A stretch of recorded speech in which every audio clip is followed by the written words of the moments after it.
Bismillah, alhamdulillah, wa salatu wa salamu ala rasulillah wa ala alihi wa sahbihi wa wala amma ba'd.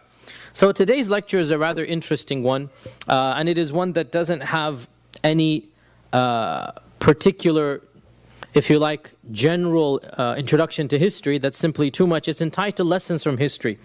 And what I wanted to shed some light on is to answer the question that a lot of us had, and we've had references to this, of the rise and fall of the Islamic Ummah, the political rise and fall. Let's be very frank here, that our Ummah once upon a time was an intellectual powerhouse. It was at the cutting edge of civilization. It was admired and respected by the entire world. And this is a fact that nobody can deny, that never before in human history had a civilization basically been a global civilization from Andalusia to China, like the Muslim empire. And never before had we reached the peaks of scientific development, of literature, of arts, of calligraphy, as we had in the 10th, 11th, 12th, 13th centuries. Of course, now the whole situation is reversed. And we now are suffering economic crises.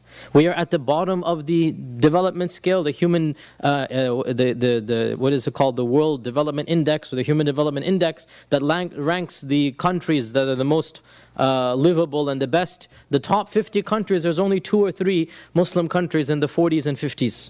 Right? The top 50 countries has 2 or 3, Kuwait and UAE and the oil-rich countries, they're numbering in the 40s. In terms of livability and healthcare and education and all of this. So a question that we need to ask ourselves, what happened? Why? Why this reversal?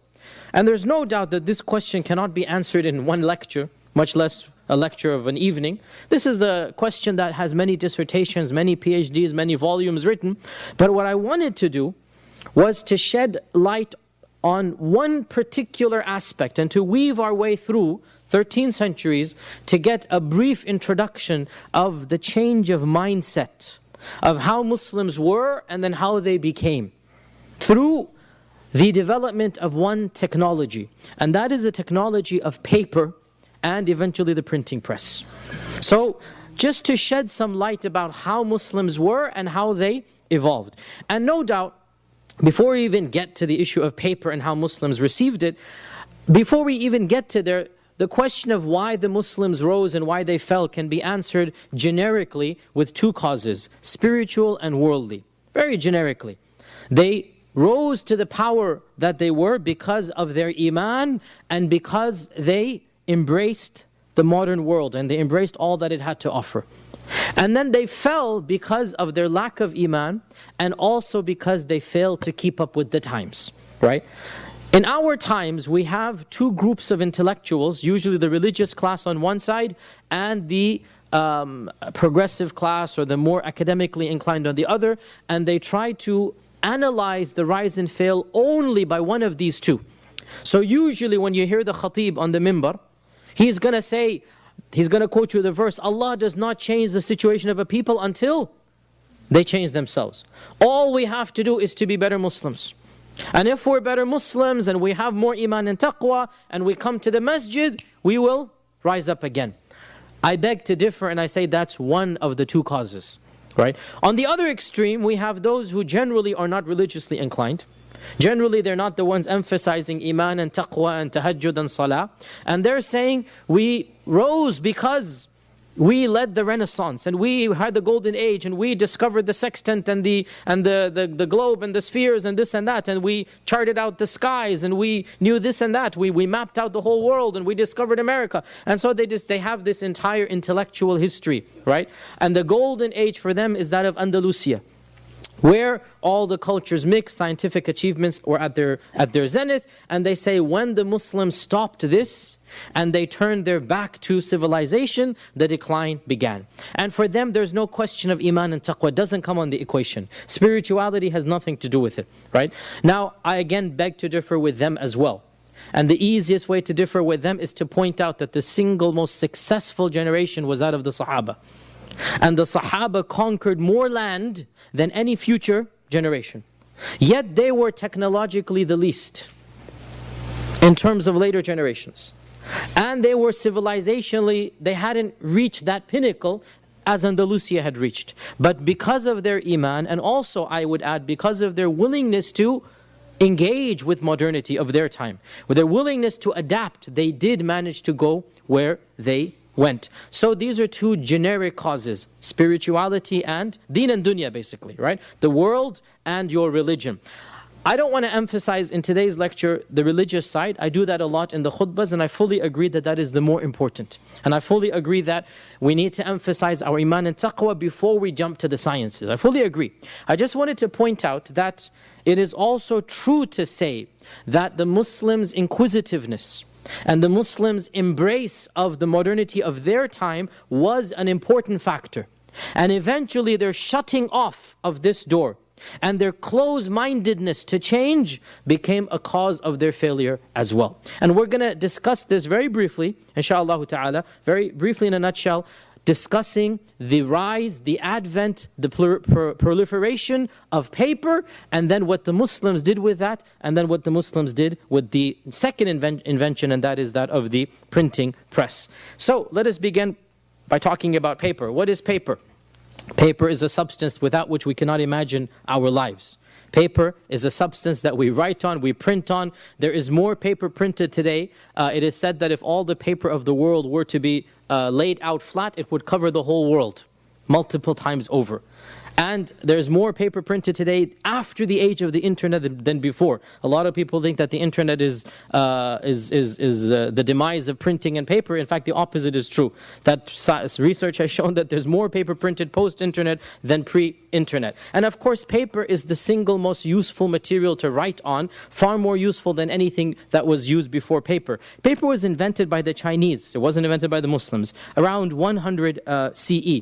And the Chinese only used it for very specific purposes. Apparently, it didn't click upon them the utility of paper. They used it primarily for fanciful artwork. They didn't use it for bureaucracy. It didn't become a staple usage of the Chinese empire. And so the Chinese kept it a trade secret. They didn't proliferate paper, and it was a guild. Whoever wanted to learn the art of paper making had to join this guild, and only if you are part of the guild would you be taught how to make paper. It didn't become a public knowledge. It was a private enterprise, and it remained this way for the next 300-400 years. Of course, up until that time, the things that people used to write on were stones and rocks, were bones, were papyrus. Papyrus had been invented by the Egyptians, and papyrus was the most commonly used material in Mesopotamia. But in Arabia, when the Quran came down, papyrus was very difficult to get a hold of. When the Quran came down, the primary material that the Muslims used were leaves that came from the date palms, which they made a type of papyrus out of. Not as good as Egyptian, but they had some type of basic material of making this parchment of leaf. And they also used shoulder bones of camels. Camels have large shoulder bones. So they would write on this. They would also use the leather of camels. Now, what's the problem of using leather and things made out of leaves? Who can tell me what's the problem with this? It's going to decompose very fast, number one. Number two, smell? Okay, I don't think they really were bothered about that. They used to live in houses made out of dung sometimes, right? They weren't really bothered about that. But what else? The volume, the size. And we have copies of the Quran written on leather, and you have pictures. You can Google it. I wanted to make a PowerPoint, but I didn't have time. I just got back yesterday, as you know.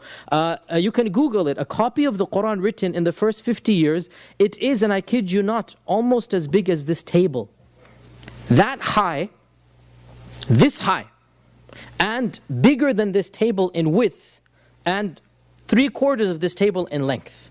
This is a Quran that we have from around 60 or 70 Hijrah, an entire Quran in Egypt, and it is written on leather. Now can you imagine, every paper is a leather skin, how much is going to be there, right? So a Quran that big, this is not a personal copy. When Abu Bakr wrote the Qur'ans, he wrote them on camel leather. And we can imagine that that Qur'an would have been bigger than 2.5, 3 feet in width. Lengthwise 4 or 5 feet, and widthwise as well. So this is massive Qur'an. This is what leather is going to do for the time. So this was what the Quran was written on. Because the earliest copies of the Quran were written on parchment and leather, hardly any copies of this period have come down to us because it decomposes. Very rare. We hardly have any copies of the Quran in its entirety from the first 50 years of the Hijrah. We have bits and pieces, parchments, fragments. We have the things here and there. But we hardly have a complete Quran. In fact, to be academically honest, we don't have a complete Quran that's written down in the first 60 years of the Hijrah. The first Quran is around 70, 80 that we have in our hands. Why? Because anything written on leather will decompose. Just like skin is going to decompose. So, paper is very different. Paper does not decompose. Another major importance of paper is that, generally speaking, paper absorbs ink far more permanently. Unlike leather. Leather, all they had to do when they wanted to reuse the leather was to put it in water for a few hours or a day, and then take it out and let it dry, and they could reuse the leather all over again. Right? And so one of the ways to destroy a book was to put it in water. Whereas in our times, paper, of course, the paper will ruin the water, but the ink will still be on there. Right? So paper also absorbs the ink better. Now, getting back to the topic at hand. When did the Muslims first come across paper? There was a small, insignificant battle between the Muslims and the Chinese forces in 751 CE. 751 CE, the early Abbasid period. And this battle is very insignificant politically. And it is hardly mentioned in the books of the time because it's a small battle, skirmish. But it changed the entire course of humanity afterwards because of the discovery of paper. The battle is known as the Battle of Tal'as in 751 CE. The Battle of Tal'as, and it took place in what is now Kyrgyzstan. And in this battle, the Muslims conquered a small area of the Han dynasty, and they took prisoners of war. And they discovered that 2 of the prisoners of war were from this guild of paper manufacturing society. 2 of the prisoners of war were from this secret guild, meaning that they wouldn't teach it publicly. You had to be a part of the guild. And of course, the Muslims had seen paper in China because people are using it. And now that they found out that these 2 prisoners were the people who knew how to make paper, they sent these prisoners of war under armed guard back to the Khilafah, back to Baghdad. Right? Unlike the other prisoners that was ransomed off, sold, whatnot, these 2 prisoners are extra special. They have the VVIP treatment. Right? They're sent back under armed guard to the capital. And there, the Sultan or the Khalifa finds out that these are paper manufacturers, so he says, instead of any ransom, instead of any money, you have to teach us the art of paper making and you shall be set free. We find here a willingness to acquire knowledge from non-Muslims and to then implement it. The Khalifa, just like the Prophet ﷺ before him a century ago, understood the importance of knowledge. Remember in the Battle of Badr when the Prophet ﷺ had prisoners of war who could read and write, what did he do? He said, instead of any money, I want every one of you to teach 10 of our kids how to read and write. Isn't this a well-known thing? In the Battle of Badr, he said, instead of any money, you guys, reading and writing was very rare. You guys, instead of any money, forget the money. We have something far more important than money. We have the knowledge of reading and writing. We want you to teach it to our kids. Teach 10 of our kids and you will be freed. And so the Prophet ﷺ did this. A century later, the Khalifa in Baghdad said the same thing. You have this knowledge, teach it to us and you shall be set free. And eventually, slowly but surely, paper then began to spread in Baghdad and then in Samarkand, and it began to supplant papyrus and other materials that was being used. And by the way, we hardly have any remains of ancient manuscripts in papyrus because papyrus erodes away. We have fragments of the Muwatta of Imam Malik and of the Sirah of Ibn Hisham written on papyrus pages here and there. In Paris, in London, we have certain fragments, but we don't have a single ancient book of papyrus because papyrus doesn't last. With the advent of paper, of course, all of this is about to change. And therefore, during the reign of Al-Mansur in 754 to 775, this was Al-Mansur, one of the early Abbasid Khalifas, Al-Mansur decreed that the entire bureaucracy, the dawawin, the registers, would change from papyrus to paper. We're now going to use paper for all government transactions and business dealings. All records are going to be on paper. Therefore, in around 770 or so, the entire Muslim lands began transcribing taxes and quotas and ratio, everything to do with the government. All government registrars, the dawaween of taxes and kharaj, the dawaween of zakah, the dawaween of lands, of governors, of correspondence, all of this changed into paper from papyrus. And therefore, the Muslims needed to manufacture their own paper. And for this purpose, the first paper manufacturing plant was set up first in Samarkand and then in Baghdad. The first paper manufacturing plant outside of China ever was taken and transformed by the Arabs in Baghdad and in Samarkand. And it is said that Harun al-Rashid was one of those who popularized paper. At that time, it was called kaghad, from the Persian kaghaz, which is Urdu to this day, kaghaz. And this Persian word comes from the ancient Chinese word, which I don't know how to pronounce, but it's written as kaghaz, so I don't know how to pronounce it. But there's a Chinese word that is this paper. So the word kaghad, which is still Urdu, kaghaz, we call it to this day. And Arabs still, they know, classical Arabs, they know kaghad is how they would pronounce a paper. It actually comes from Chinese. So this shows us that the influence that the Chinese had on Muslims. Later on, we're going to see an Arabic word that came into English. We'll get there. But just by words, we have an indication of where ideas came from. The word for paper is in fact Chinese. And that is kaghad. Now the Muslims understood the significance of paper. And paper revolutionized knowledge completely. And one of the few people who pointed this out was Ibn Khaldun. Ibn Khaldun is the first social historian.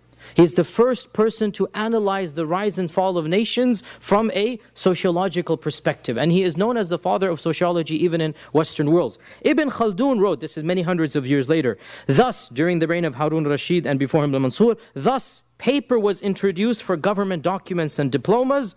Afterwards, people used sheets of paper for scholarly writings. And paper and the manufacture of paper reached a considerable degree of excellence. So people understood. Now, what is paper? Paper is an engine for social change, for intellectual change, for artistic change. The presence of paper signifies what? Literacy. It signifies education. It signifies, therefore, what does education signify? Productivity, intellectual genius, scientific inquiry, Islamic scholarship. All of this is synonymous with paper. And therefore, when Muslims embraced paper, the Islamic revolution of thoughts and ideas sparked off. And they began doing many things, Islamic scholarship, writing books, translating the books of the ancient Greeks. And this led to, as we all know, the initial Islamic renaissance, if you like, the Islamic flourishing of sciences. And as a footnote, it's interesting that there were many types of paper at the time, depending on the people who invented them and the people who patronized them. We had Sulaimani paper, we had Ahmadi paper, we had Nurani paper. Right? All of these are different types of papers. Depending on what paper you wanted, these were all Islamic names. A very interesting point, many people don't know this.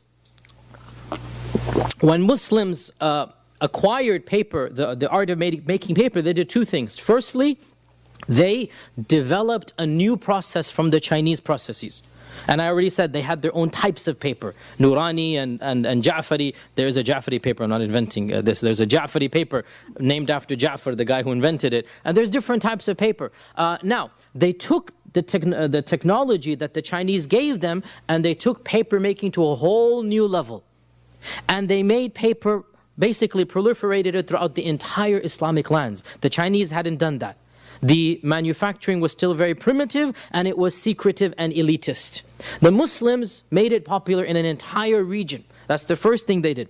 The second thing they did, very interesting here, the Chinese and everybody before them, anytime they had papyrus, what do you do with papyrus? How do you store it? Tell me, what do you do when you have a papyrus? You write a long thing, what do you do then? Exactly, you roll it up, right?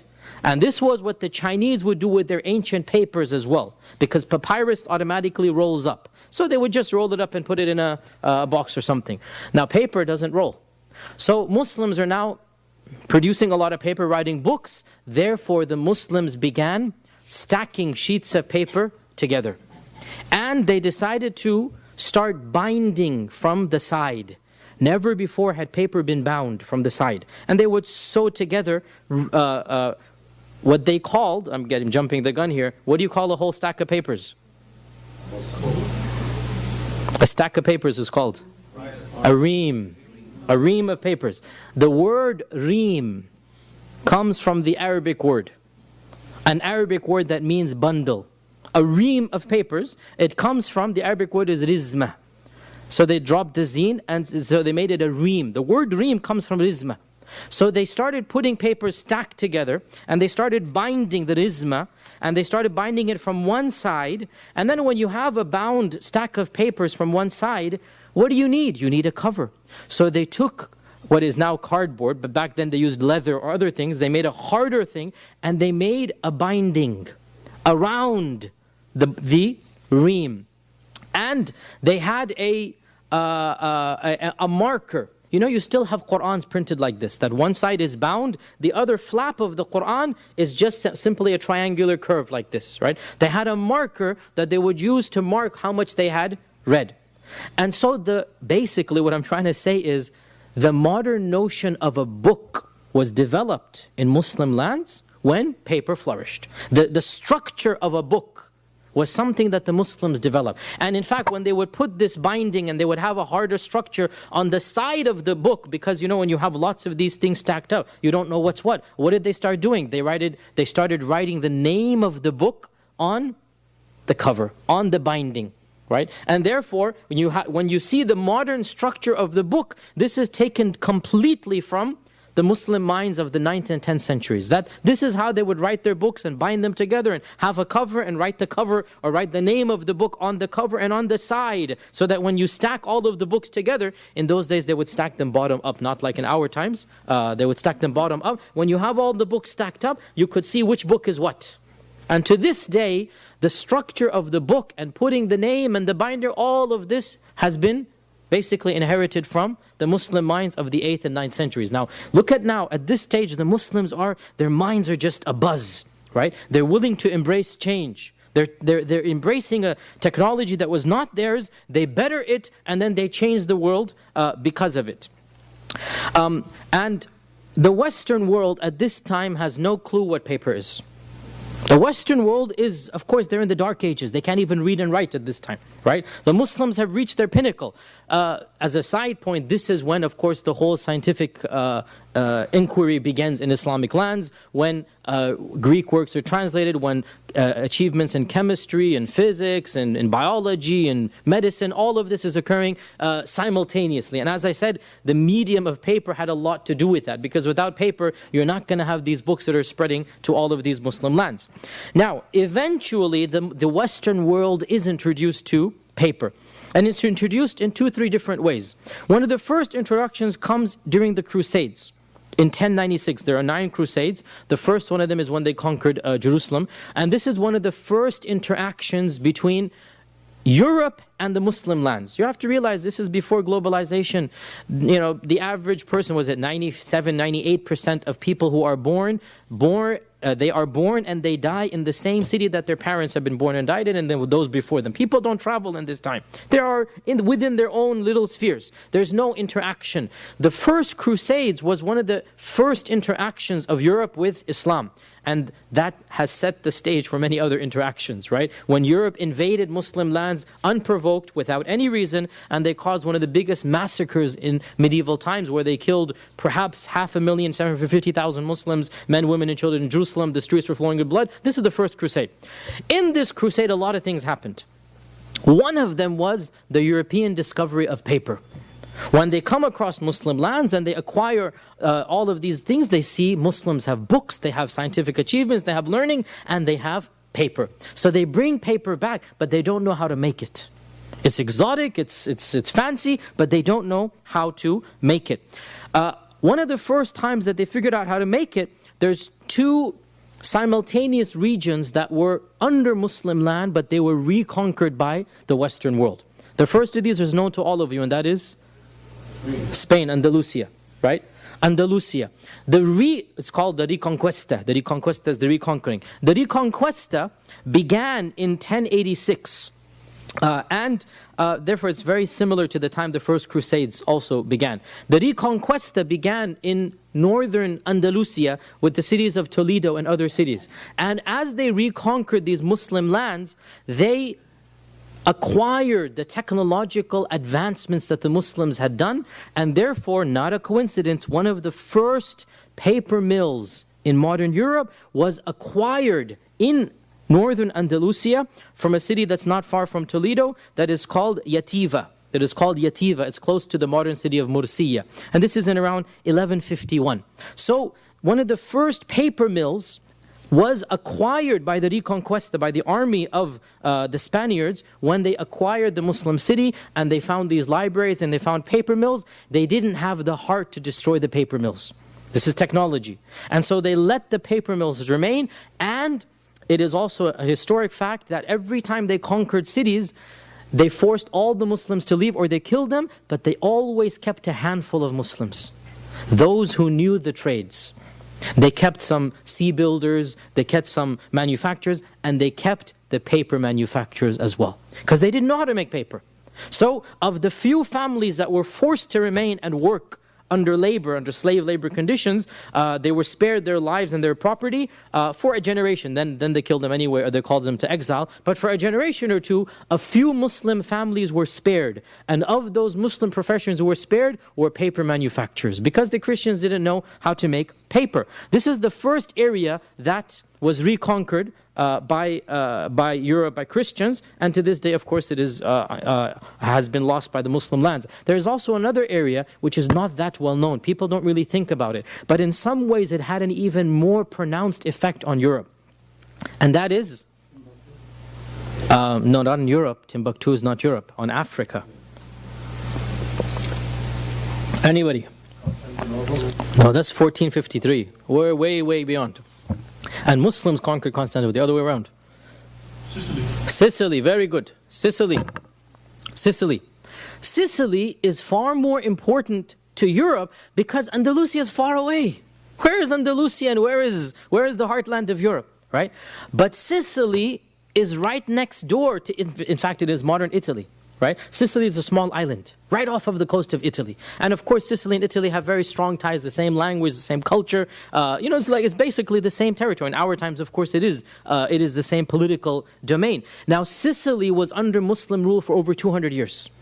Just like Cyprus and other small islands, Muslims controlled Cyprus as well. Cyprus also was lost to the Muslims, but that was more recent. Sicily was also one of the early lands that was lost. Now, Sicily has a far more pronounced impact overall on the Renaissance and on the formation of the medieval European mind.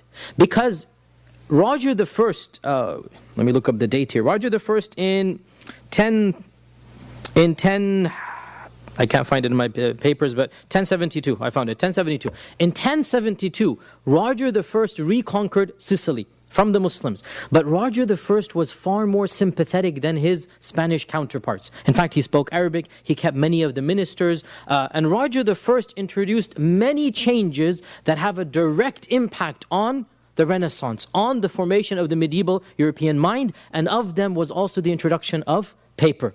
And so paper was introduced from two places. Well, three. The first was the Crusades, but not the manufacture of paper. The two places where they figured out how to make paper from the Muslims was number one, Andalusia, and number two, Sicily. And so the first there are no printing presses, sorry. The first paper mills, printing press is still 200 years down the line. The first paper mills of Europe are in Andalusia and in, where else? Sicily. And therefore, from Sicily, the art of making paper spread to Italy. And Italy took this technology from the Muslims, and like every smart civilization and intellectual culture, they adopted and they tinkered with it and they made it better and better and better. And in Italy, they introduced a type of manufacturing procedure that was unknown to Muslims, primarily because they took advantage of the many rivers and the many water tributaries that they had to introduce water mills. You know those things you see in Denmark and Holland, like basically the power of water running. right? The Muslims didn't have this in Middle Arabia. There are no rivers running through. The Europeans took advantage of the plentiful rivers that they have, and they manufactured a new technology to beat the pulp out with stronger power from these water mills, and to process it finer and to make a better quality paper. And so, slowly but surely, the Europeans began to make thinner, more durable, higher quality paper than Muslims. We see the tide shifting now, right? Once upon a time, paper is exclusively produced in Muslim lands. The rest of the world has no idea. Even the Chinese, far behind. Nobody knows Chinese paper in 7th, 8th, 9th century. Nobody knows it. By the 10th and 11th centuries, the Europeans acquired manufacturing processes from the Muslims. By the 12th and 13th, they are competing. By the 14th, they're making better paper than the Muslims. And by the beginning of the 14th century, unbelievably, paper from Europe is being exported. Where? To Muslim lands. We have a copy of the Quran written. Now, another thing that the Europeans did, and again, there's no denying this, that the Muslims did the same 600, 500 years ago. They took the knowledge from the Chinese, from the ancient Greeks, from the Romans. They used the minds Allah gave them, and then they took it to the stars, right? Well, the Europeans did the same thing. They took the knowledge, the technology from the Muslims. They used the minds Allah gave them. And once again, they upped the ante. They made technology far better than it was. One of the things the Europeans did was to put a watermark on paper. That every manufacturing mill, and to this day, any fancy paper that you buy, not the ones here, you get this paper, no. Any fancy paper that you buy, you look at and you look at it into the light, what do you see? A watermark, right? This was introduced in Italy in the 13th century.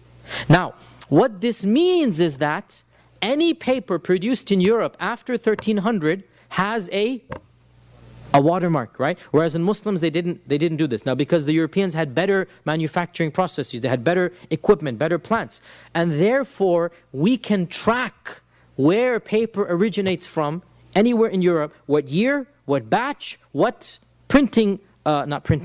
what manufacturing plant has produced the paper.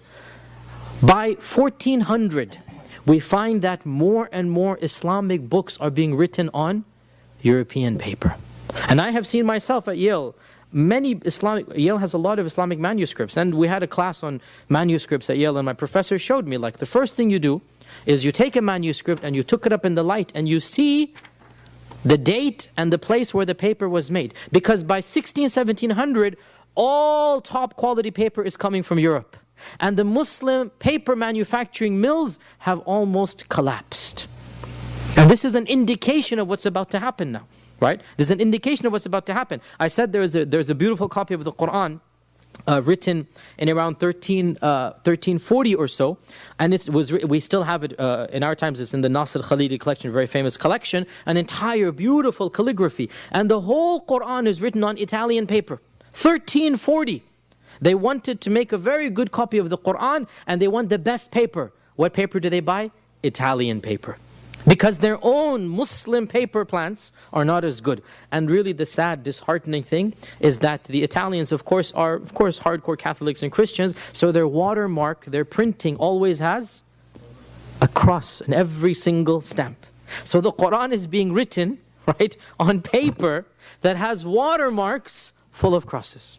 But this is the reality of the times. And this is again a sign of what's about to happen. By the 15th century, almost all manuscripts that we have in Muslim lands are written on Italian paper or on European paper. And by the 16th century, the art of paper manufacturing almost disappears from Muslim lands. There's just no point, because you have better quality and cheaper paper coming from Europe. So what's going to happen to Muslim paper manufacturing plants? Completely sizzle out and die. And so by 1600 onwards, there is no paper being produced in Muslim lands except as a hobby, except as here and there. But in terms of mass production, all the paper is coming out of Europe, being exported. So Europe has taken over the paper manufacturing industry. Now, with all this paper coming, And when you have a commodity for cheap, what happens? You need to figure out how to utilize it, what to do with it. With all this paper coming, European thinkers are now beginning to think, what can we do with all this paper?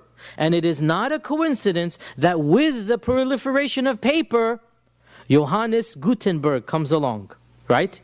Along with his business partner, Andreas Heilmann. Andreas Heilmann, not a coincidence, not many of you know this, was in fact a paper manufacturing owner. He's got a lot of paper. He wants something to do with it, right?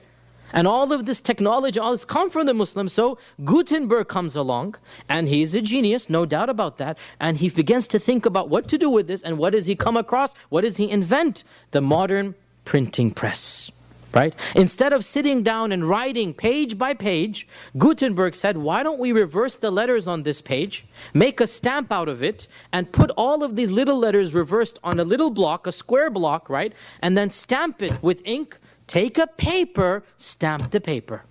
And we mass produce the same book over and over and over again. There is no question that the printing press is one of the most important discoveries of mankind, ranking along with the discovery of the wheel and maybe like sliced cheese or something like that, you know? I mean, one of the most important discoveries of mankind is the printing press. It changed everything. And there's no question that this is a European invention. Some people try to find links with ancient China, with even some Muslim practices of stamping. But I mean, let's be honest here. The idea of mass printing and producing a book is something that nobody has ever done before when Gutenberg came along and he invented the printing press. And it is impossible to imagine the success of the printing press without paper. If you had to write on leather, you wouldn't have a printing press. Leather size varies. It's too finicky, and you can't print ink on it the same way. It's too expensive to mass produce. It's simply impossible to imagine the printing press without the Muslim basically invention or the Muslim discovery of paper. And so within a few decades after Gutenberg, there's an explosion of printing presses all over Europe. By the turn of the century, 300 European cities have printing presses, i.e. by 1500, 300 European cities have printing presses. By the late 1500s, 20 million copies of books had sold. Now, this is in a civilization that 100 years ago didn't know how to read and write. This is in a civilization that 100 years ago, the Catholic Church would kill you if you owned a science book. Right? You all know this time. But with the coming of the printing press, everything changes. And what's going to happen when you can spread a science book, a work of ethics, a work of philosophy, a work of anything? What's going to happen when you can mass produce it and distribute it 20, 30, 50,000 copies? The population becomes what? More and more educated. Right? More and more inquiring minds. Newton comes along in 20 or something, and he produces his scientific book, the Scientific Inquiry. Dante comes along. All of these people come along, and they mass produce their books. And by mass producing their books, the educational level of a society goes higher and higher and higher. Everybody can read now, if you like, Newton. Everybody can read Hume or all of these intellectual thinkers of the 16th century. Now, Columbus, as you know, discovered America. He actually got lost. He thought he discovered India. He discovered America around this time. And within a generation of Columbus, printing presses were established in Mexico City and in other North American regions. That's how the Europeans understood. They're conquering this native population, but they understand the need to bring printing presses from Europe into these uncivilized backward lands and to set them up. We had printing presses in Mexico in around 1500 or so. What's happening in the Muslim world? Here is where the decline has already begun. Now the closing of the minds happens. What's happening in the Muslim world? Well, remember the printing press was discovered or invented in 1436. It's already in Mexico. It's already all over European lands. Within 20 years, the Muslims began hearing about this new invention. And they see copies of these books that just appear magically and miraculously. Once upon a time, what did they do with new inventions? They embraced it, they adopted it, and they made it better. But we now find the tide is changing. We now find the Muslim psyche, the Muslim mindset is undergoing its own revolution. When the Muslims first discovered the printing press, the first thing they did, they banned it. And in 1485, the Ottoman Khalifa, Sultan Bayezid II, declared under the guise, the ulama all supported him in this, all the scholars, everybody supported him, declared the printing press to be haram. And he said that it is not allowed to import the printing press into Muslim lands. And he said no books that were printed in Europe can be imported. Not just the printing press, even books that were printed in Europe cannot be imported into Ottoman lands. Surely this is just a strange fatwa. Within 5-10 years people reversed. Quite the contrary. 1515, one of his descendants, Sultan Salim I, when the printing press is becoming more and more powerful, when 20 million books have been sold. 20 million is a huge number, by the way. For 1500, think about it. 20 million books have been sold in Europe. 1515, Sultan Salim I issues a decree. What is the decree? Wallahi, you will not believe this. I'm not inventing this up. Look this up. Sultan Salim I issues a decree. Anybody who is caught with a printing press in any Ottoman land shall be executed. The penalty is death to own a printing press. And to own a book that's printed has its own hefty fines and whippings, lashings, whatnot. Basically, it is not just haram and kufr, it's you're ridda, you're murtad, basically, right? If you own a printing press, you are going to be executed. And execution is a punishment for murder, for rape, for highway robbery, and owning a printing press, right? Notice the change of mindset now. It was blasphemous. You can't have anything to do with the printing press. Eventually, 1492, what happens in 1492? Granada falls. Huge influx of Jews into Ottoman lands. The Jews petition the Sultan. We had printing presses in Andalusia. Allow us to have printing presses here. So the Sultan says, okay, fine, just for you guys, in your language, for your people, don't sell to the Muslims. So the Jews and then the Christians get private printing presses that they use to educate their people. And it is not a coincidence that in Ottoman lands, the most educated bureaucratic class were Jews and Christians.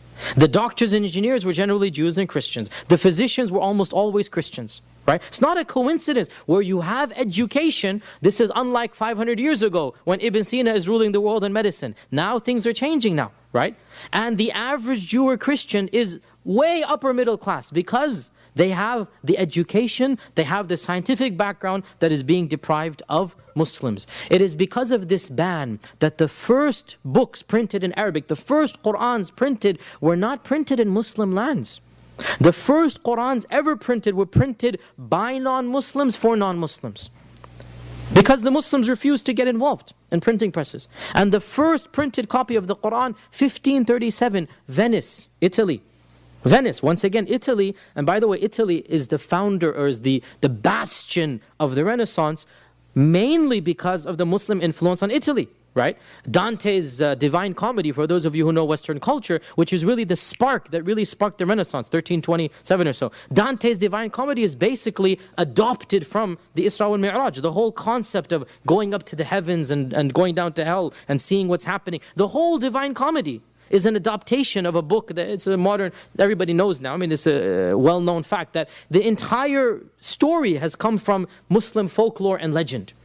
And many other things can be shown to have a direct impact. However, truth be told, they took these kernels from the Muslims and then they allowed these kernels to grow and flourish. It is not fair to say that the Muslims are completely responsible for Renaissance. It is true to say they sparked it. It is true to say they sparked it. They allowed these sparks to come, but the geniusness cannot be denied. The Europeans did a lot to take from the Muslims and then take it to a different level. Getting back to the issue of the printing press, so the first Quran printed was in 1537, and the copies of this Quran, by the way, for many centuries we thought that no copies of this Quran had ever survived because it was so long ago. In 1980, a private copy was discovered by a collector in Florence in Italy, and so we have a copy of this Quran present now, or else we had thought that it had completely been destroyed. The second Quran to be printed was in 1694 in Hamburg. by Abraham Hinkelman, a Yehudi who printed the Quran for the second time. And we have copies of this in Germany. He's printing the Quran in Germany. And the third is in Russia. Muslims, they've lost the plot. They don't want anything to do with the printing press. Now, as we said, the Jews and Christians established printing presses in Ottoman lands. By 1520, 1540, they have private printing presses. But these are not in the language of the people. They're not in scholarly Turkish, in Ottoman Turkish. They're in their local dialects, and they are books that only the Christians and the Jews need to use. So these printing presses have no relevance to us in the broader scale of things. When was finally printing press introduced? Some thinkers were trying to get the printing press reintroduced and whatnot, and there were some ulama, there were some intellectuals who were arguing for the printing press. Perhaps the most famous of these was a Hungarian convert to Islam by the name of Ibrahim Mutafarrika, who in 1720, he is a Hungarian, he was born a Christian, and then he emigrated to the Ottoman lands, he converted to Islam, and he became a very high-ranking minister, and he is a European. And he is now a converted Muslim, he's a pious Muslim, and he petitions the Grand Mufti that we need a printing press. 300 years after Gutenberg invented the printing press, finally the Grand Mufti is being told, wake up and smell the coffee. Coffee is another issue. Inshallah, one day we'll talk about coffee, inshallah. It's another interesting story. I'm not joking with you. Coffee is also a very interesting story of its experience with Muslim lands, but that's a whole different, ballpark. So the Ibrahim writes a book that is called Wasilat al-Tiba'a, i.e. the printing press. Wasilat al-Tiba'a, how you print things, right? The printing press. Wasilat al-Tiba'a. And he writes it by hand, of course, because he's not allowed to use a printing press or else he'd be executed. So he writes a book about the printing press, handwritten, okay? And he hands it to the Grand Mufti.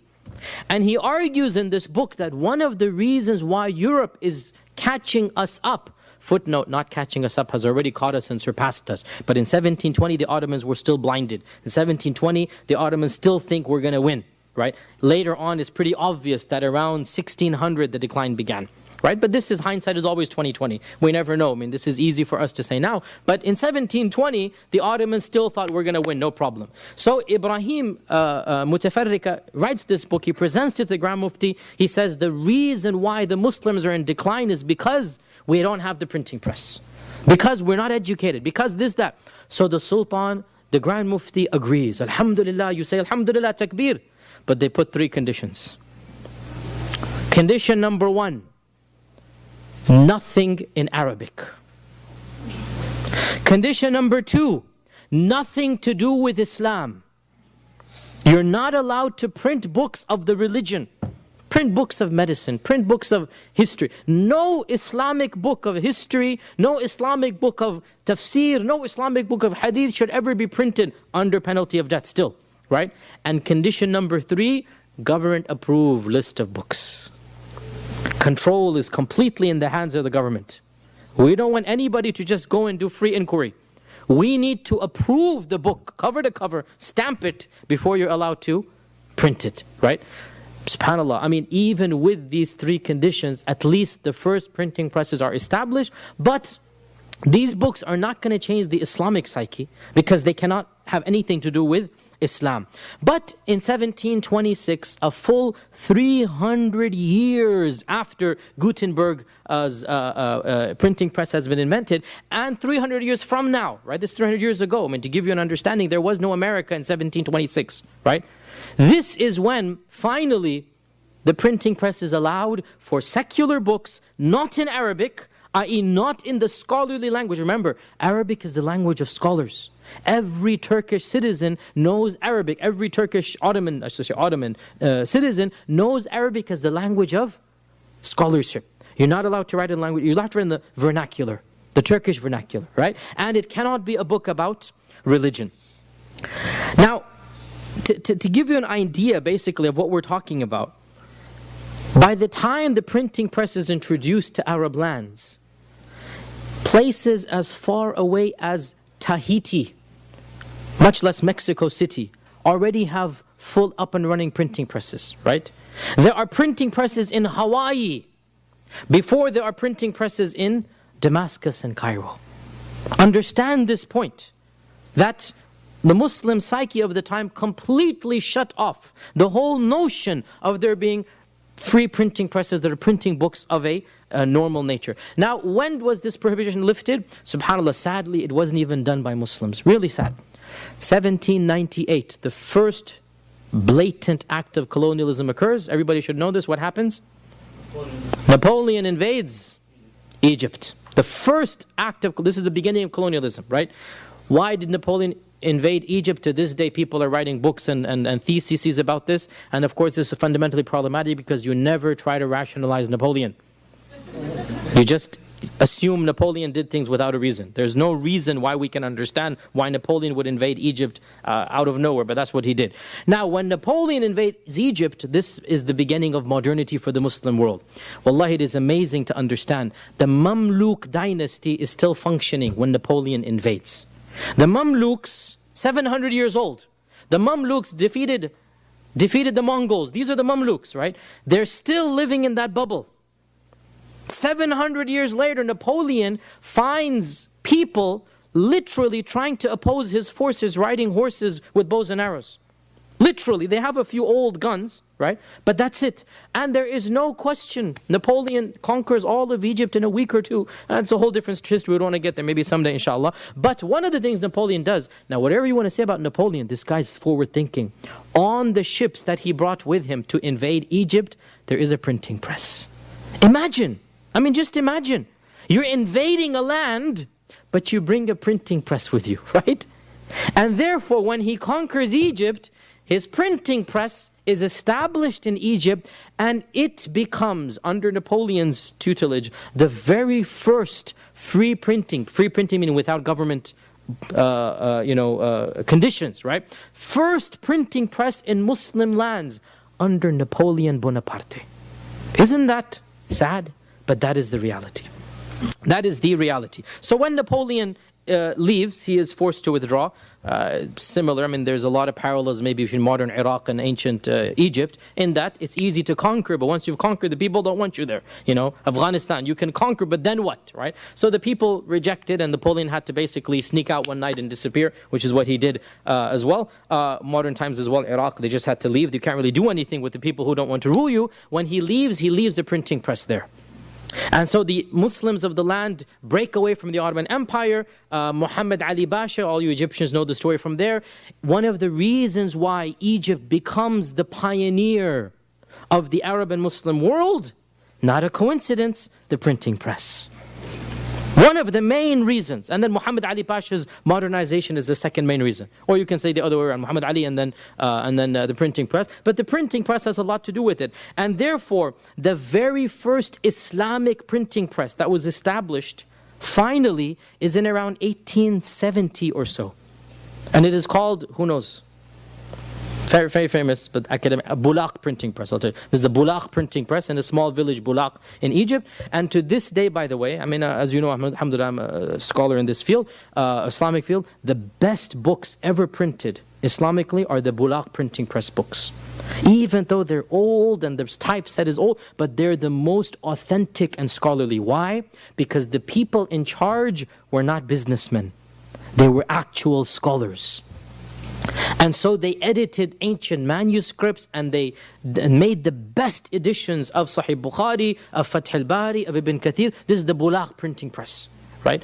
This is in 1860s, 1870s. As I said, by this time you have printing presses in Tahiti and in Hawaii. And I'm not just making that up, literally. Tahiti and Hawaii, the small islands, and Hawaii was not a part of America back then, they have their printing presses up and running. Finally, the printing press is introduced in Qahira, and then after that in Baghdad and in other Arab lands. Clearly, way after things could have changed. Clearly, when the demise is basically well nigh 40, 50 years after this, in 1915, after World War I, the Ottoman Empire is basically made symbolic. The Khilafah is made much like the Pope in the Vatican, just like you have a symbolic thing. Within 6 years, Ataturk comes and he even abolishes this symbolic caliphate. All of this is not coincidental. All of this is not coincidental. the rise and eventual decline of paper and of the printing press is symptomatic. It gives us an indication of the rise and fall of the Ummah. Now, before we conclude, question arises, and this is really the question we need to be thinking about. Why did the Muslims oppose the printing press in the 1500s when they embraced paper 1,000 years or 700 years before this? Why did this shift of mind? Well, clearly there are some small economic and practical reasons, and some scholars try to hype this up. Economic reasons. The secretaries and the kuttab, the book scribes, are obviously going to lose their livelihood. And so they are petitioning against the printing press, right?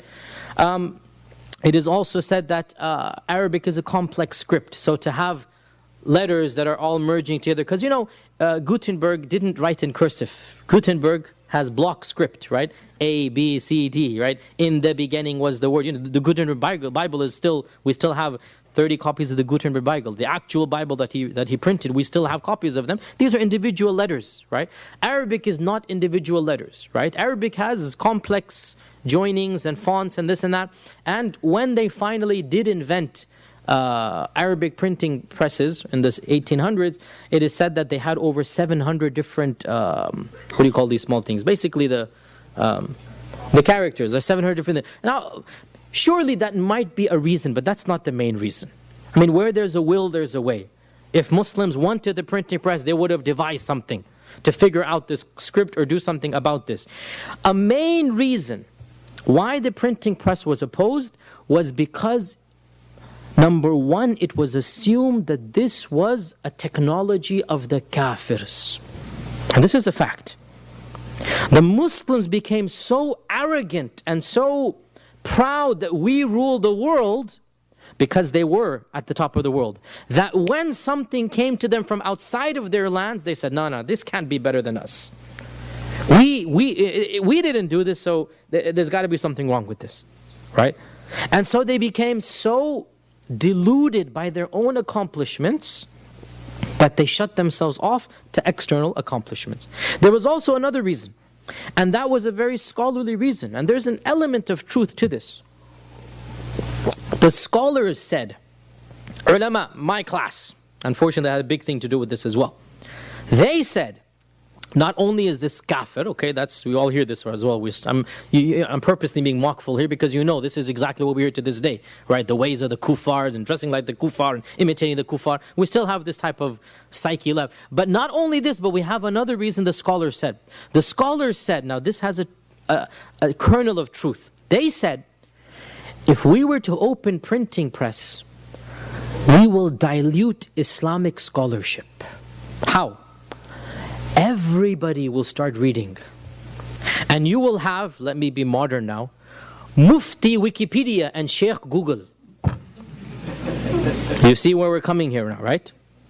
That if we open up the doors to the printing press, what's going to happen? You will read Sahih Bukhari, I will read Sahih Bukhari. You will read Ibn Kathir, I will read Ibn Kathir. What will I do as the Sheikh when you become Sheikhful as well? You see what the point here, right? There's a power struggle which has happened, صح, بالضبط, which has happened to a level. Now, they had this concern that they wanted to keep the ijazah system. What is the ijazah system? I have Sahih Bukhari. This is it. You want it, there's only one way for you to get it. Come to me. I'll teach it to you. And you can copy my copy and you recite it to me. I will say, so-and-so has mastered Bukhari. Yalla tafaddal, go teach Bukhari. You see, this is not coming out of thin air. There's an element of truth here, right? There's something that makes sense, that you want to keep scholarship high. Now, in our times, let's fast forward. We have Sheikh Wikipedia and Mufti Google, right? And we have plenty of people whose entire Islamic education comes from the internet and cassettes and online.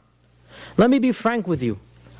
You who have not studied abroad scholarly, can you tell the difference between a real scholar and a Mufti Wikipedia scholar?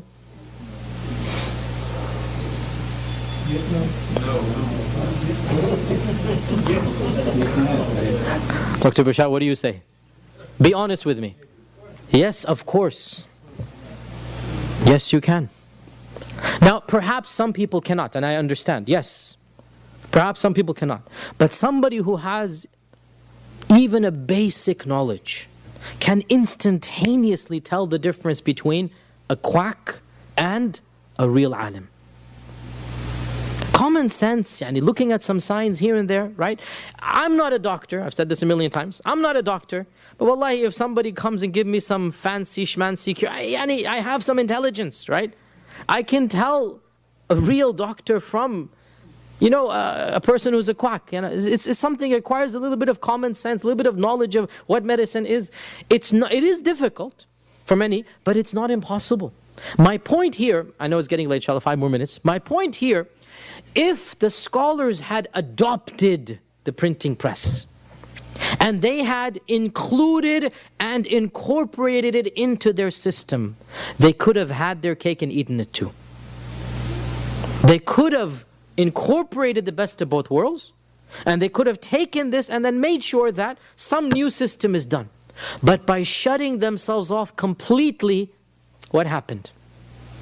SubhanAllah, in 1500, 1600, look at you can clearly see. There is a very simple chart some modern researcher has done. They're trying to show Europe and Islam and the Muslim world. And Europe is clearly at the bottom, Islam is clearly at the top. Around 1550 is when the two meet. Right? By 1600, the decline here begins and the rise there begins there. Right? And by 1800, which is when colonialism starts, another huge turn goes down, right? Let's look at 1800. By 1800, the average Muslim has never read a printed book. The average Muslim has never seen a printed book because there's still the penalty of death, right? But by 1800, the average European, Charles Dickens is around this time, right? Look at where we are by 1800 versus where Islamic lands are. And some people, Muslim and non-Muslim, have said, and this is simplistic, but wallahi, at one level I agree. Some people have said, if you had to blame the decline of the Muslims on one reason, it would be the printing press. And there's an element of truth to this. Because with the printing press comes what? Knowledge. And with knowledge comes what? Power. Every type of power, economic power, political power, religious power, every type of power. The printing press was so strong it destroyed the Catholic Church, right? The printing press was so strong it split Christianity into two. Again, it's not a coincidence that Martin Luther had a printing press and he printed his own Bible, right? It's not a coincidence. All of this, the Renaissance and then the Reformation, these are the two main things that have formed the pre-modern world. Both of these are linked to the printing press. Right? So with the printing press comes power. And this power shook the foundations of Europe and made it a whole new world as it is now. We as Muslims shut ourselves off because of all of these reasons, and that's one of the reasons. Of course, there are also spiritual reasons as well. Now, to conclude here, and again, the purpose of this was just to give you one lesson, right? The printing press and the paper, just to see the difference, right? The paper and the printing press really shows psyche. And again, I reiterate for those who came late, I began this lecture by saying the rise and then the fall of the Muslims has clearly two elements to it. Number one, spiritual. Let's not ignore that. Very important, right? Iman has an immense role to play, and the printing press without Iman is also useless, right? But let's be honest here. Number two is also the dunya. This world, knowing what this world is and embracing modernity even as you preserve your heritage. And unfortunately the Muslims, in their complacency, in their whatever, they refuse to adapt to modernity, so modernity was shoved onto them, and we're still suffering from this phase. We still haven't fully adopted to modernity, and I don't think we ever will, but that is a whole different point. And I just want to conclude by pointing out that the main lesson that we learn from all of this, the main lesson that we learn, again before I conclude, all these things coming back to me, even the Sahaba, subhanAllah, the Sahaba, the Tabi'un, they were not in terms of worldly education at the pinnacle. Do you agree with me? Right? Worldly education. Astaghfirullah, don't ever misquote me. Iman and everything, the highest. They are the best of our ummah. Nobody ever misquote me. But I'm talking about in terms of the civilizational areas of judgment, right? Of architecture, of literature. The Sahaba and Tabi'un had a different understanding. But they were willing to embrace and they were willing to adopt. And Umar ibn al-Khattab and others, when they conquered other lands, they had no problems that adopting to the local practices. Do you know that for the first 50 years of Islam, all of the dawaween and all of the government documents were written in local languages by scribes that were not Muslims, because the Sahaba understood, we don't know how to run an empire. We might have conquered the Byzantine or the Sassanids, but we don't know how to rule over 100 million square miles. You understand this point? They knew this and they embraced this change. Many of the famous viziers of the early Abbasids and the early Umayyads were non-Muslims, and they didn't have a problem with that because they knew that we don't know yet. It was only in the late Umayyad time that the Umayyads finally made Arabic the national language. And they finally made their own currency. And they did. Before this time, the Sahaba had no problem adopting Roman currency, Persian currency, adopting Roman practices when it was not anything to do with the religion. And this is the inquisitiveness, the open-mindedness that I'm talking about. They see paper, they see how useful it is, they embrace it, they change the world. 1,000 years later, the printing press comes and they said, no, shut the world off. Right? And we're still suffering from this type of mentality now.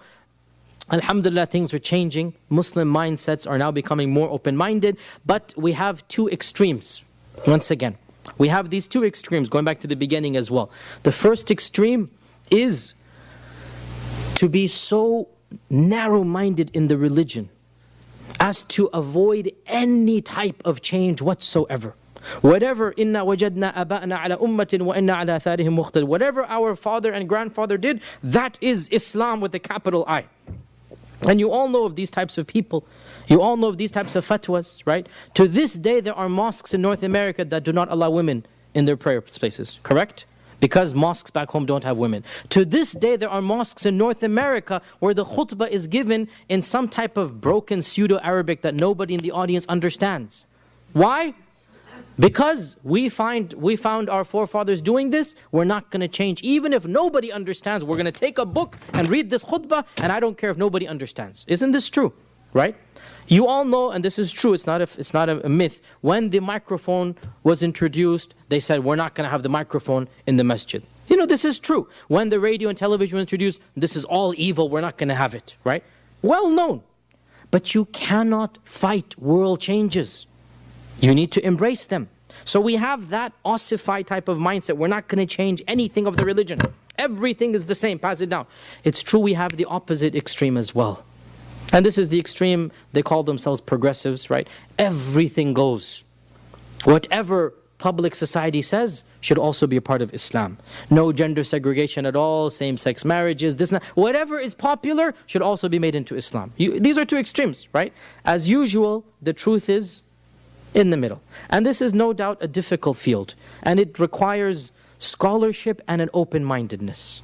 Unfortunately, and I'll be frank here because inshallah I am of the scholarly class, clergy class, many of our fellow scholars are not open-minded enough. Many of the open-minded intellectuals are not scholarly enough and not Islamic enough. And this is the problem that we're happening. Many of our scholars don't want that side. Many of the reformists don't want this side. Right? And so there's this huge clash and tension that we have between these two ranks of people. As usual, the truth is somewhere in the middle. Scholars who are open-minded should lead the change. They should tell us where the line is to be drawn. And they should tell us where something should be allowed. Final point, you all will say, how is it possible that the scholars did not approve of the printing press? Let me give you a controversial example that inshaAllah ta'ala I hope to implement someday. But I don't want any of you to implement. If I were to do this now, many of you would object, right? But this is an example that I have thought about for many years, and I'm very firm, inshallah, about, but please don't do so without some scholarly backing. I'm just giving you as a theoretical example. In my humble opinion, not only should the khutbah be given in English, not only should we use the microphone, we should also have PowerPoints for the khutbah. We should have PowerPoints where the khatib is, there should be 2 blank walls. In the khutbah time, I should be clicking as I go along. And you should be following along with me, because the purpose of the khutbah is what? Is to pay attention and get it, right? And one of the best ways to get this information is basically by visual. You all know by visual you learn more. What is wrong with having a PowerPoint during the khutbah? Think about it, right? Now, for many of you, it's the same thing. that, and wallahi, if I were to do this, I would get a huge backlash from people all over the world. A'udhu billah, bid'ah, kafir. You know this. You know this is true, right? You know this is true, right? There'll be automatic khutbah once. People are going to say, if you open the printing press, this will happen. They're going to say this as well. That if you're going to allow PowerPoint, what next? Just have a video for the khatib then. They're going to say that. But no, we say the scholar is going to draw the line. We need a live khatib in presence, right? The PowerPoint has to be conforming to these conditions. But the scholar should lead the change, right? And inshallah, when we build our MIC center, Dr. Bashar, I will suggest and petition the board that we take the lead in this, inshallah. And we have PowerPoints already installed and ready for the khatib to be using while he's giving the khutbah. I don't know if the board's going to approve or not, right? But what? Why not now? Why not now? Because we don't have a nice wall for it. That's why. You'll fix that, inshallah. But I will be the Ibrahim Pasha who's writing the letter. And I was saying, open your minds. Be realistic here. You know what I'm saying? We need this type. Now, this is a type of change, I guarantee you, that somebody's going to do it first. If we don't do it, somebody's going to do it, right? And if somebody does it without conditions, without scholarship, we don't want it to go too far. The scholar should lead the change with the proper Islamic conditions, right? And that's where the bottom point that I want all of you to really go away with is, be open-minded about your religion and about the modern world. Understand the limitations of the clergy class and of the intellectuals and progressives. Realize that Allah sent this religion down to be applied at every time, in every place, and every location. And Allah allowed for some change to occur. And had He not allowed for that change, Islam would never have spread from Alaska to China, from Australia, although it wouldn't have spread if Allah had not allowed for some change, right? And so inshallah ta'ala, we hope that by this small history of paper and the print shed some light about this. I ask Allah's refuge if I made any mistake or if I said anything that offended anybody. I know these are difficult topics for many of us to swallow, but inshallah I hope that as we continue along, we will educate the ummah more and more about some of the pitfalls that we face so that we don't have to face them again. I know I went over time, just 2-3 minutes of questions, and inshallah we'll pray Salat al-Isha. The internet. This is another major technological advancement of our times. Not just the internet, but also the television, the media, satellite channels. All of this, clearly, the Muslims have not utilized it to the level it should, but at least because there is no government control over all Muslim lands, individual Muslims have embraced the idea, right? Still though, Muslim satellite channels are way behind. Look at here in America. We still don't have a single successful satellite channel. Even though there is, sad to say, Arabic rap channels, Pakistani music channels, right? Indian Bollywood video channels, right? But we don't have a successful Islamic channel in all of North America. We have attempts, but nothing that is professional and to that level. Same applies for the internet. There are many good attempts here and there. And overall, alhamdulillah, I would say the internet, because there's individual efforts and you don't need millions of dollars, an average person can dedicate a good amount of time and produce a good website. But still, the internet can be utilized more. But this is where, again, the job is for individuals with the passion, the expertise, the technical know-how to get involved and to then utilize the modern printing presses to bring about the change. Religious reasoning given, the religious reasoning given was twofold. Number one, the scholars wanted their power, which was some legitimacy, that we don't want to open up knowledge. Number two, they said that it's not dignified for the Quran to be printed or Islamic books to be printed. It should be, why not? Because we're used to this. But for them, a Muslim scribe, ala tahara, with wudu, he writes the Quran, he feels religious while he's doing it. If you were to do this, what are you going to do? A kafir can just turn the switch on and all the Quran is being printed. It feels sacrilegious, right? So they felt a sense of, and I'm not saying this is completely incorrect, there's a sense of a righteous Muslim writing the Quran with his hand and getting reward for that. Religious books, then overall religious books. That's why they allowed eventually in 1726, they said what? Basically kafir books okay, Islamic books not okay, right? Because we don't want Islamic books to be printed with the printing press, okay? We're going that, hey, if we don't have books, these guys, these Christian guys, Jewish guys, They're reading all these books. Some people did predict it, but too late. As I said, Ibrahim Mutarrifik in 1720, he's the one who said that unless we do something, they're going to outpace us. You see what I'm saying? You're saying way down here and they're... But again, Akhi, I agree with you now, but hindsight is 20/20, right? Looking back, it's so easy to say, why didn't we do this, why didn't we do that? Believe me, if somebody were to ask you now, how come to this day so many Muslim lands have tyrannical regimes? How come it took so long for the Arab Spring? You know, and I'm saying Arabs, how about my own land of Pakistan and others? How come we're so backward in corruption? I mean, wake up, what's going on? Can't we say the same thing of our people?